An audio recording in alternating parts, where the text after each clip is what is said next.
अस्सलामुअलैकुम। आज की इस क्लास में हम क्लास 10 का सबक नंबर 8 रुबाइयात करेंगे। इसको लिखने वाले हैं मीर अनीस। मीर अनीस एक बहुत ही बड़े मरसिया गो शायर हैं। इनकी पैदाइश 1802 और इनकी वफ़ात 1874 में हुई। मीर अनीस फैज़ाबाद में पैदा हुए। ये कहाँ पैदा हुए? फैज़ाबाद में। इनका असल नाम मीर बब्बर अली था, यानी इनका रियल नेम क्या था? इनका रियल नेम मीर बब्बर अली अनीस था। इनके वालिद मीर खलीक भी एक मारूफ मरसिया गो शायर थे, यानी कि जो इनके वालिद थे मीर खलीक, वो भी एक मरसिया गो शायर थे और ये भी क्या है? मरसिया गो शायर है। मरसिया गोई की तारीख में मीर अनीस का बड़ा मर्तबा है। अनीस के मरसिए की बहुत सी खूबियों में बयान की सफाई, सलासत और जज्बात निगारी की खास अहमियत है। मनाजिर फितरत की तस्वीर कशी और ड्रामाई तासुर को उभारने में इन्हें बड़ी महारत थी। मनाजिर फितरत यानी कि फितरत के मंजर, जो फितरत के हसीन मंजर थे, उनकी तस्वीर कशी करने में इनको बहुत ही महारत हासिल थी। मीर अनीस ने मरसियों के अलावा रुबाइयाँ, नोहे और सलाम भी लिखे हैं। यानी इन्होंने सिर्फ मरसियाँ नहीं लिखी, इन्होंने मरसियों के साथ रुबाइयाँ भी लिखी हैं, नोहे भी लिखे हैं, सलाम भी लिखे हैं।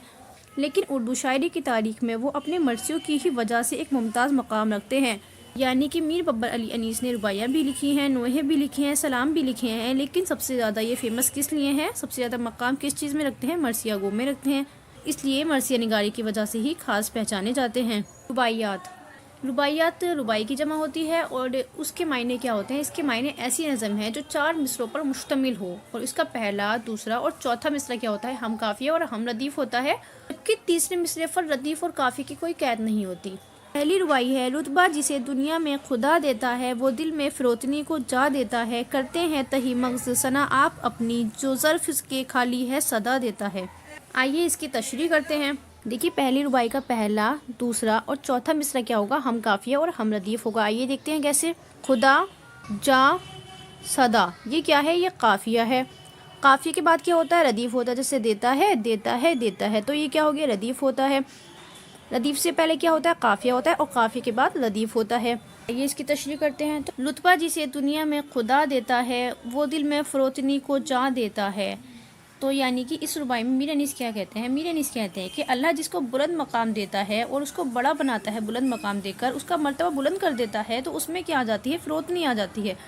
फरोतनी यानी कि अंकसारी आ जाती है, यानी कि रहमदिली आ जाती है उसके अंदर, यानी कि उसके दिल में फरोतनी को जगह दी जाती है, यानी रहमदिली उसके अंदर खुद ब खुद आ जाती है। जा देना यानी कि जगह देना। कहने का मतलब सिर्फ इतना सा है कि अगर अल्लाह ताला किसी का मर्तबा बुलंद कर दे, उसको इल्म ज़्यादा अता कर दे, तो उसमें क्या आ जाती है? उसके अंदर दिल में खुद ब खुद रहमदिली आ जाती है। करते हैं तही मगज़ सना आप अपनी, जो ज़र्फ़ के खाली है सदा देता है। ज़र्फ़ कहते हैं बर्तन को, सदा कहते हैं आवाज़ देता है, सना कहते हैं तारीफ़ करना, तही मगज़ कहते हैं कम अकल लोग। करते हैं तही मगज़ सना आप अपनी, यानी कि जो कम अकल लोग होते हैं ना, वो अपनी सना यानी अपनी तारीफ़ क्या करते हैं? आप ही करते रहते हैं। जो ज़र्फ़ है कि खाली है सदा देता है, यानी कि जो खाली बर्तन होता है वही आवाज़ करता है। जो लोग खुद अपनी तारीफ़ करते हैं वो कम अकल होते हैं और नादान होते हैं। शायर खुद अपनी तारीफ़ करने वाले उन कम अकल लोगों को खाली बर्तन से मुशाबत कर रहे हैं यहाँ पर। तो शायर क्या कह रहे हैं? जो कम अकल लोग हैं वो किस तरह हैं, किस चीज़ से कंपैरिजन किया है उनका?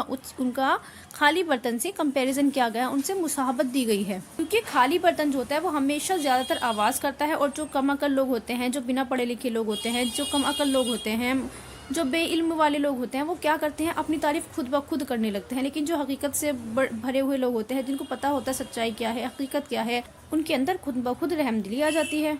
दूसरी रुबाई है, दुनिया भी अजब सराय फ़ानी देखी, हर चीज़ यहाँ की आनी जानी देखी, जो आके ना जाए वो बुढ़ापा देखा, जो जाके ना आए वो जवानी देखी। फ़ानी कहते हैं फ़ना हो जाने वाली, यानी ख़त्म हो जाने वाली। सराय कहते हैं मुसाफिर की ठहरने की जगह। अजब यानी कि अजीब, यानी कि दुनिया कैसी अजीब है, यानी कि हर चीज़ यहाँ पर फ़ना हो जाने वाली है, ख़त्म हो जाने वाली है। कुछ भी चीज़ यहाँ रुक नहीं सकती, ठहर नहीं सकती। हर चीज़ क्या होती है? आती जाती रहती है यहाँ पर। तो शायर कहते हैं कि बुढ़ापा कैसा होता है? बुढ़ापा अगर एक बार आ जाए तो वो दोबारा जाता नहीं है, और जवानी अगर एक बार चली जाए वो वापस नहीं आती। यानी बुढ़ापा क्या है? जाता नहीं, और जवानी क्या है? वापस नहीं आती। तो मीर अनीस क्या कहते हैं इस रुबाई में? मीर अनीस कहते हैं कि ये दुनिया कैसी है? सराय फ़ानी है, जो एक दिन ख़त्म हो जाएगी। इस दुनिया की हर चीज़ का यही हाल है, यानी कि हर चीज़ कैसी है? यहाँ पर आती जाती रहती है। दुनिया में आती है और वक्त गुजार कर कुछ वक्त बाद चली जाती है। लेकिन इस आनी जानी दुनिया में क्या होता है? एक बुढ़ापा ऐसा होता है जो एक बार अगर आ जाए तो कभी लौट कर नहीं जाता, और जवानी ऐसी चीज़ है जो एक बार चली जाए तो वो दोबारा लौट कर कभी नहीं आती। तो यही बताने की कोशिश की है इन्होंने। इन मीर अनीस की रुबाइयों से हमें क्या पता चला? हमें ये पता चला कि हमें क्या करना है? तकब्बुर नहीं करना है, घमंड नहीं करना है, अपने अंदर इंकसारी लेकर आनी है, रहमदिली लेकर आनी है, दूसरों की मदद भी करनी है, और क्या करना है? किसी तरह का तकब्बुर नहीं अपने दिल में रखना है। अगर हम किसी तरह का तकब्बुर दिल में रखेंगे, इसका मतलब क्या है कि हम कम अक्ल लोग हैं, यानी कि हमारे अंदर क्या है, अपने इल्म का घमंड है। आइए इसके सवाल जवाब मुकम्मल कर लेते हैं। सवाल नंबर 1 है, दिल में फिरौतनी को जगह कौन देता है? तो इसका जवाब होगा खुदा। जिस शख्स को कोई रुतबा देता है, कोई मर्तबा देता है, वो अपने दिल में फिरौतनी को जगह देता है। सवाल नंबर 2 है, अपनी सना आप कौन करता है? तो इसका जवाब होगा खाली दिमाग, यानी कि कम अक्ल लोग और बेवकूफ़ लोग अपनी तारीफ खुद करते हैं। सवाल नंबर 3, खाली ज़र्फ़ के सदा देने से क्या मुराद है? इसका जवाब होगा खाली ज़र्फ़ यानी बर्तन के सदा देने से मुराद ये है कि जो बर्तन किसी चीज़ से भरा होता है उसमें से आवाज़ नहीं आती, और जो बर्तन खाली होता है उससे आवाज़ आने लगती है। शायर ने यहाँ कम अक्ल लोगों को खाली बर्तन कहा है, जो खाली दिमाग होते हैं और अपनी तारीफ खुद करते हैं।